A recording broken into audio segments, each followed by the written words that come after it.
지난주에 우리 재성 목사님이 형제를 지키는 자에 대해서 나누셨잖아요. 여러분, 형제는 지키는 자, 형제를 지키는 자의 부르심이 있는 줄 믿습니다.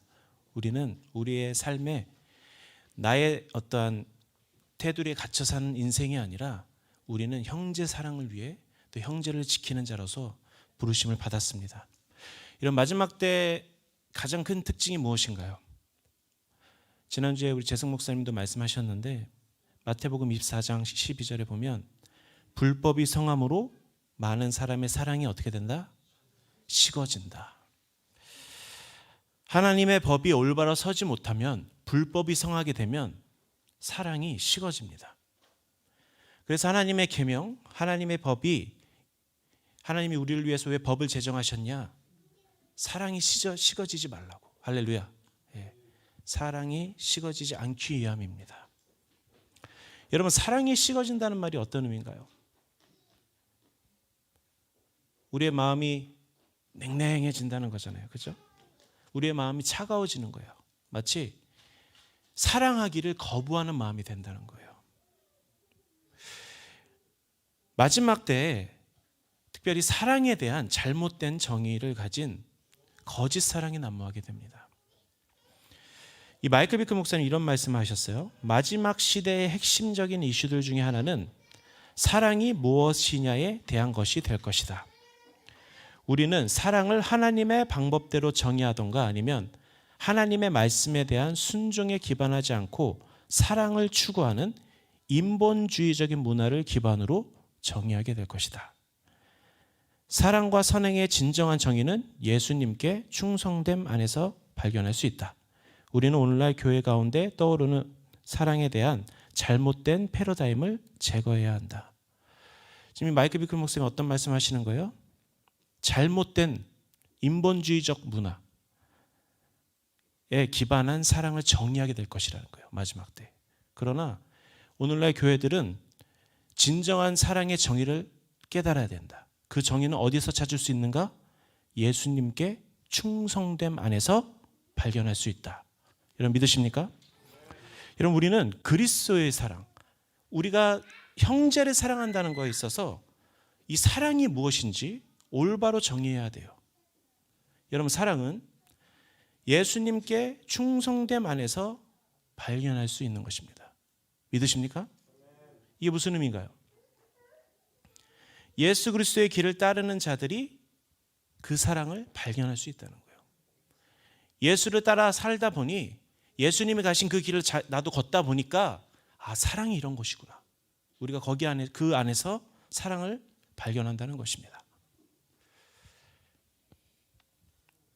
여러분, 잠언 4장 23절에 모든 지킬 만한 것 중에 더욱 어디를 지켜라? 마음을 지켜라. 왜 그럴까요? 생명의 근원이 이에서 남이니라. 여러분, 생명이 시작되는 것이 어디입니까? 생명이 시작되는 곳이 저 미국에 있는 어느 베델 교회에서부터 생명이 시작돼서 여기까지 흐르는 것인가? 하나님 나라가 어디서부터 시작되는가? 우리 마음에서부터 시작됩니다. 믿으십니까? 네. 여러분, 우리가 누군가에게 생명을 줄 수 있다면 우리의 말과 행동이 아니에요. 우리의 마음으로부터 줄 수 있는 거예요. 그래서 생명이 시작되는 것이 우리 마음이기 때문에 주님 우리에게 말씀하십니다. 너가 지킬 만한 것이 있다면 내 마음을 지켜라. 그런데 여러분, 여러분의 마음을 어떻게 지키고 계십니까? 마음을 지키는 방법이 뭐가 있을까요? 제가 이렇게 생각해 보니까요, 마음을 지키는 가장 좋은 방법은 형제를 사랑하는 거예요. 형제를 그냥 사랑하는 게 아니라 뜨겁게 사랑할지라, 이런 표현 있잖아요. 할렐루야. 여러분, 형제를 뜨겁게 사랑하면 우리의 마음을 지킬 수 있어요. 우리의 마음이 절대 식어지거나 냉랭해지지 않습니다. 우리의 마음이 사랑으로 불타기 시작해요. 그런데 문제가 있어요. 세상에서 가장 힘든 게 형제를 뜨겁게 사랑하는 것입니다. 믿으십니까? 형제를 뜨겁게 사랑하는 것이 난 너무 쉽다 하시는 분 한번 손 들어보세요. 제가 그분에게 가서 배우고 싶어요. 근데 이 사랑한다는 게 여러분 쉬운 일이 아니잖아요, 그죠? 여러분 사랑장이라고 하는 고린도전서 13장에 보면 4절부터 7절까지 보겠습니다. 사랑은 오래 참고, 사랑은 온유하며, 시기하지 아니하며, 사랑은 자랑하지 아니하며, 교만하지 아니하며, 무례히 행하지 아니하며, 자기의 유익을 구하지 아니하며, 성내지 아니하며, 악한 것을 생각하지 아니하며, 불의를 기뻐하지 아니하며, 진리와 함께 기뻐하고, 모든 것을 참으며, 모든 것을 믿으며, 모든 것을 바라며, 모든 것을 견디느니라. 아멘. 이것이 사랑의 정의예요. 제가 이 사랑의 정의를 믿지 않는 친구에게 이렇게 한번 사랑이 무엇일까 저에게 물어보는 거예요. 그래서 제가 이 본문을 이렇게 읽어주니까 깜짝 놀라는 거예요. 자기는 그런 사랑을 들어본 적이 없다는 거예요. 네. 사랑이 그런 거니. 근데 여러분 우리가 사랑의 정의를 너무 잘 알고 있잖아요. 여러분 이게 사랑이라는 걸 믿으십니까? 여러분 이 사랑의 정의는 오래 참고로 시작해요. 오래 참고. 그리고 무엇으로 끝납니까? 모든 것을 견디는 것으로 끝나요. 그래서 여러분 이 노래 아시나요? 사랑은 오래 참고. 이 노래를 아시는 분 계신가요 혹시? 네. 아니면 사랑은 언제나 뭐 오래 참고 이런 노래 있잖아요. 근데 이 사랑의 정의가 이렇게 많잖아요. 근데 여러분 누군가가 사랑이 무엇이냐 이렇게 물어보시면 그냥 오래 참고와 뒤에 것만 이렇게 말씀하시면 돼요. 사랑은 오래 참고 모든 것을 견디는 것이다. 여러분 이 사랑은 오래 참고 이 표현이 영어 성경에 제가 요즘 영어를 배우고 있거든요. 저도 영어를 열심히 배워서 우리 재승 목사에 좀 짐을 덜어드리고자 하면 한 30년 하면 되지 않을까 생각하고 있는데 사랑은 오래 참고는 영어로 이렇게 표현되어 있더라고요. Love is long suffering. 사랑은 기나긴 고통이다. 여러분 사랑이 기나긴 고통이라는 걸 여러분 믿으십니까? 여러분 제가 음악을 시작한 지 20년이 넘었어요. 근데요 음악이요 참 쉽지 않습니다. 근데 사랑하는 거에 비하면 되게 쉬워요. 제가 이렇게 음악을 해보니까요 사랑하는 거에 비하면 음악은 껌이에요. 제가 목회를 하면서 우리 재성 목사님도 분명히 동의할 거예요. 우리의 가장 큰 고민은 내 사랑의 넓이는 언제 넓어질까? 언제 더 깊어질까? 내가 정말 100명 정도를 품을 수 있는 자인가? 1000명의 다음 세대를 품을 수 있는 자인가? 그리고 정말 깊이 내가 우리의 다음 세대에 사랑할 수 있는 사람인가? 이게 고민이에요. 여러분 하나님이 우리가 죄인 되었을 때 우리를 위해 십자가에 지셨습니다. 로마서 5장 8절에 우리가 아직 죄인 되었을 때 그리스도께서 우리를 위하여 죽으심으로 하나님께서 우리에 대한 자기의 사랑을 확증하셨느니라. 그럼 이것이 무슨 의미인가요? 우리는 여전히 죄인이고 주님을 사랑하지도 않고 주님과 관계하지도 않고 주님과 섞일 수도 없는 주님과 어떻게 보면 급도 안 맞는 자격 없는 사람이었는데요. 주님이 그냥 이러한 우리가 죄인 되었을 때 우리와의 만남과 교제를 위해서 죽으셨어요. 하나님이 우리의 어떠한 공로나 우리의 어떠한 모습으로 우리의 어떠한 자격으로 십자가를 결정하신 게 아니라 우리와 어떠한 교제가 있기 전에 우리가 죄인 되었을 때 우리와 하나 되고 싶어서 우리를 너무 사랑해서 우리와 교제하고 싶어서 십자가에 달리십니다. 십자가를 통해 가장 먼저 한 일이 무엇인가요? 휘장을 찢으신 거예요. 그분은 우리 존재 자체를 사랑하셔서 십자가에 지셨어요. 우리가 죄인 되었을 때. 이것이 그분의 사랑이에요. 무조건적인 사랑. 우리 존재 자체를 사랑하셔서 우리와 하나 되고 싶어 하는 그 갈망으로 인해서 그 십자가에 달리신. 근데 저도 이러한 고민이 있는 거예요. 나도 예수 그리스도를 믿는 자로서 이러한 사랑이 나에게 있는가? 누군가를 조건 없이 사랑하는 사랑이 있잖아요. 저 사람과 교제하고 싶어서 내가 사랑하기로 선택하는 무조건적인 어떤 사랑. 그런데 여러분, 사랑도 사랑인데 사랑만큼 어려운 것이 또 하나 있어요. 그것이 무엇이냐면 누구를 존중하는 일이에요. 여러분, 존중하는 일이 쉽나요? 제가 이렇게 미국에 가니까 미국에서 가장 재밌는 일이 뭔지 아세요, 여러분? 제가 재성 목사님한테 얘기했는데 사람 보는 게 제일 재밌어요, 미국에서. 왜냐하면 미국은 다양한 사람들이 존재합니다. 한국만 보더라도 그냥 비슷하잖아요, 그죠? 네. 근데 미국 가면 그렇잖아요. 막 다양한 인종이 있고 막. 근데 한국은 트렌드에 민감하잖아요. 그래서 이렇게 옷 입은 것도 다 비슷하잖아요, 그죠? 네. 근데 미국은 다 달라요. 네. 어떤 사람은 정말 괴상하게 옷을 입은 사람도 있고, 네.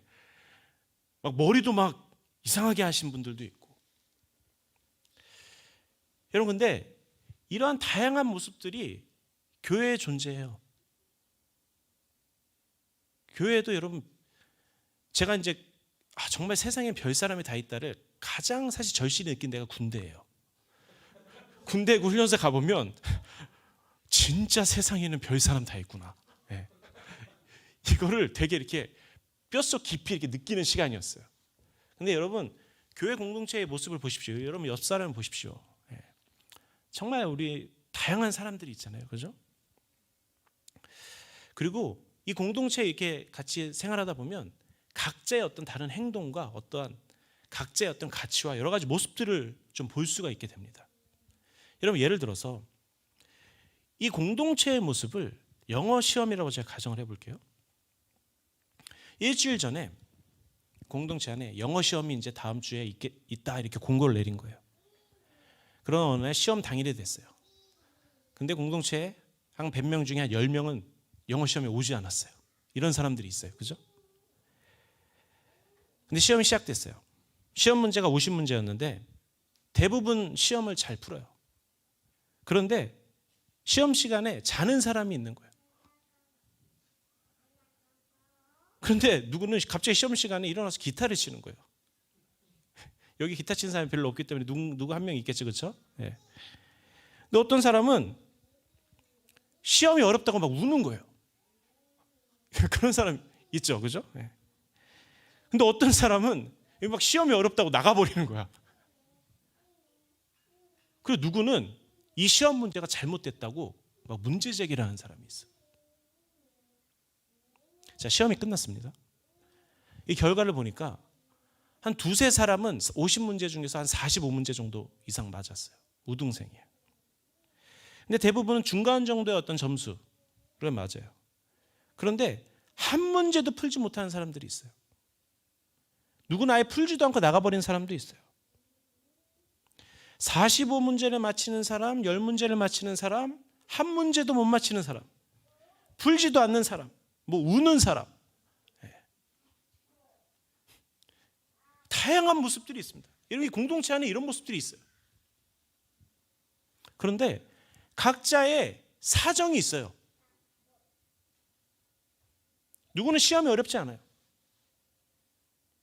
그런데 누구는 시험에 대한 트라우마가 있어요. 근데 어떤 사람은 이 시험이 너무 어려워서 한 문제도 못 푸는 거예요. 그리고 어떤 사람은요, 피곤해서 잠을 잡니다.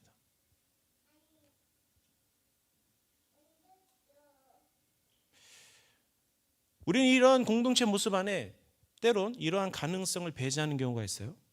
교회 안에서 한 문제도 풀지 못하는 자가, 혹은 피곤해서 잠을 자던 친구가 다음 영어 시험 때 시험 문제를 막 술술 푸는 가능성, 혹은 45문제를 맞췄던 자가 다음 시험에 잠을 잘 가능성을 배제해요. 여러분, 우리는 공동체 안에서 사람의 모습, 표면적인 모습을 보고 판단합니다. 그리고 이러한 문제들이 있을 때 이 표면적인 모습을 해결하기 위해서 노력해요. 잠을 자는 사람은 깨우려고 하고, 한 문제도 못 푸는 사람은 문제를 풀 수 있도록 해결하려고 그러고. 우리의 신앙생활에 보면은 어떠한 사람을 존중하는 것보다 문제 해결에 아주 집중하는 모습을 봅니다. 그런데 항상 각자에게 사정이 있습니다. 제가 이렇게 신앙생활 해보고 목회를 해보니까요, 때론 내가 이해할 수 없는 사람들이 있어요. 근데 문제를 한 문제도 못 푸는 사람이 존재한다는 거예요.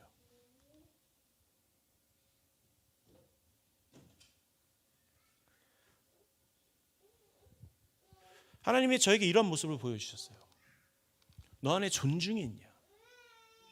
너가 사람을 품을 수 있는 사람이냐?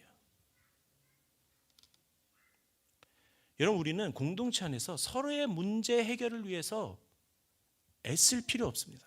물론 이러한 것이 필요할 때가 있어요. 근데 진정한 공동체는,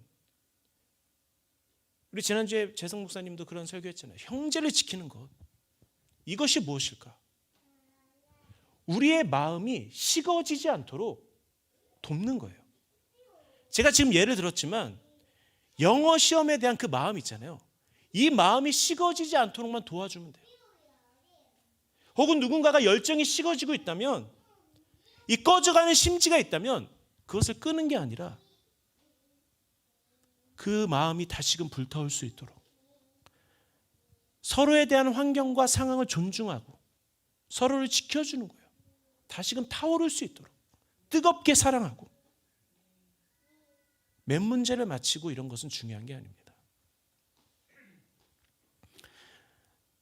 제가 이 미국 여정을 다녀오면서 그냥 이러한 마음이 드는 거예요. 주님, 우리가 연합을 외치고 세대 간의 어떠한 하나됨, 아버의 마음이 자녀에게로, 자녀의 마음이 아버에게로, 또 형제를 사랑하는, 존중하는, 주님, 제가 이렇게 말만 떠들어대는 목사가 아니라 누군가를 쉽게 판단하지 않고 누군가의 마음을 붙들어 주는 자, 그 사랑이 식어지지 않게 그 사람의 하나님을 향한 열정이 다시 타오를 수 있도록 돕는 자가 되고 싶습니다.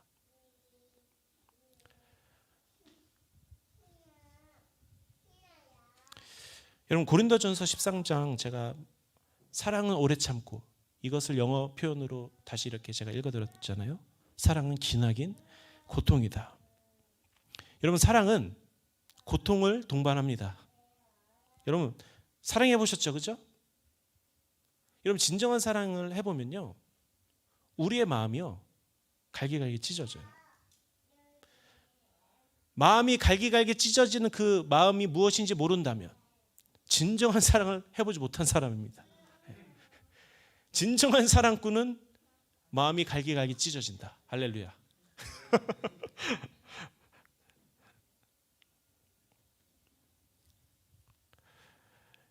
그래서요, 여러분, 사랑을 하게 되면, 제가 이렇게 아직 나이가 젊고 사랑에 대해서 더 깊이 사랑을 배워야 되고 묵상해야 되고 하나님의 사랑을 받아야 되지만, 여러분, 사랑은, 우리가 사랑하게 되면 우리의 마음은 언제나 깨어집니다. 사랑은 우리의 마음을 깨트려요. 그런데 여러분 아십니까? 사랑으로 깨어진 마음을 주님이 간절히 원하세요. 하나님이 우리에게 받고 싶어하는 예배가 있는데, 형제를 사랑해서 너의 마음이 갈기갈기 찢어진 거예요. 그러한 마음으로 나오는 심령을 원하십니다. 누군가를 너무 사랑해서 찢겨진 마음. 여러분, 하나님이 모든 예배를 받으시는 분은 아니세요. 주님은 때론 합당한 예배를 받으십니다. 그분은 합당한 예배를 받기에 합당하신 분이세요. 그런데 주님이요, 절대 멸시하지 않는 예배가 있습니다. 그것이 바로 제가 믿기로는 형제를 사랑해서 찢겨진 심령으로 나오는 예배예요. 여러분 제가 이 시편 51편을 이렇게 묵상하는데 그냥 이런 마음이 드는 거예요. 시편 51편 17절에 새 번역에 이런 표현이 있습니다. 하나님께서 원하시는 재물은 찢겨진 심령입니다. 오 하나님, 주님은 찢겨지고 짓밟힌 마음을 멸시하지 않으십니다. 이 말씀을 통해 하나님이 저에게 말씀하시는데요. 여러분 누군가를 사랑하다 보면 정말 진짜 사랑을 하게 되면 때론 우리의 마음이 찢겨질 때가 있어요. 상처를 받아요. 여러분 형제를 지키는 자가 되고 싶다.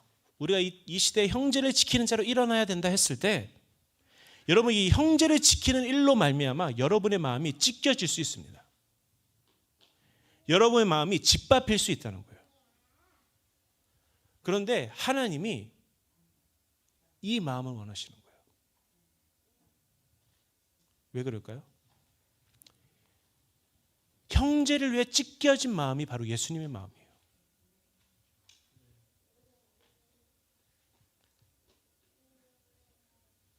예수님이 우리를 위해 찢겨지셨어요.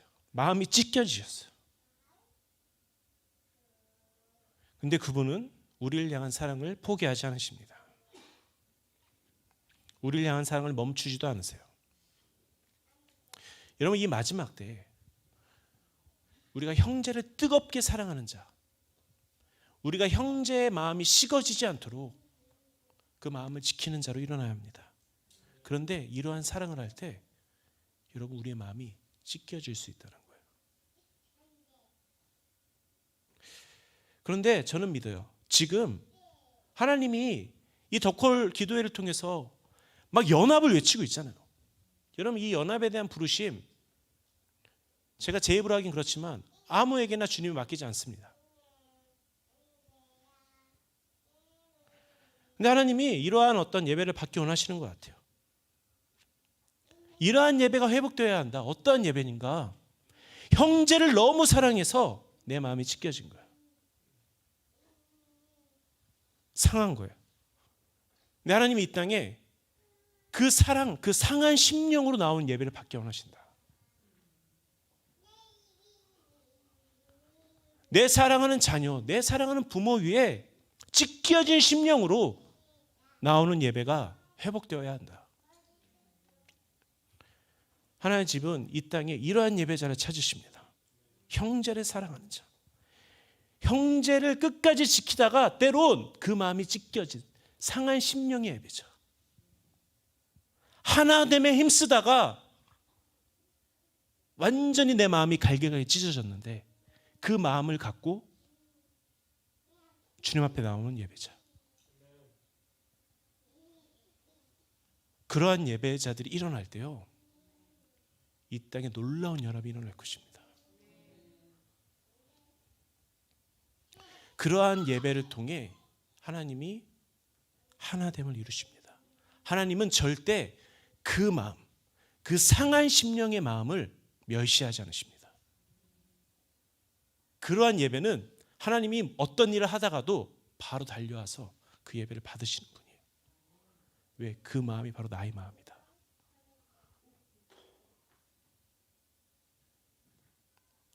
여러분 사랑은 오래 참는 거예요. 여러분 사랑은 기나긴 고통이에요. 그런데 사랑은 모든 것을 견디고 모든 것을 이깁니다.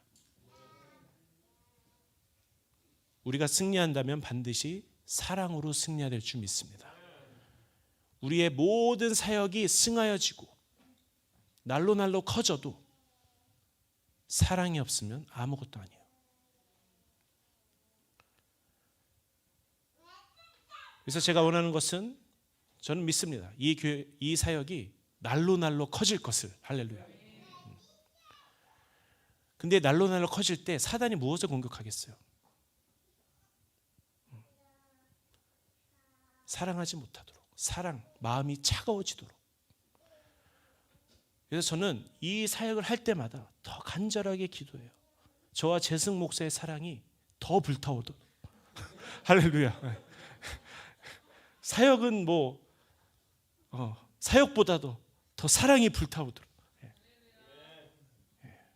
그러면 모든 것을 이기기 때문이에요. 두려울 것이 없습니다.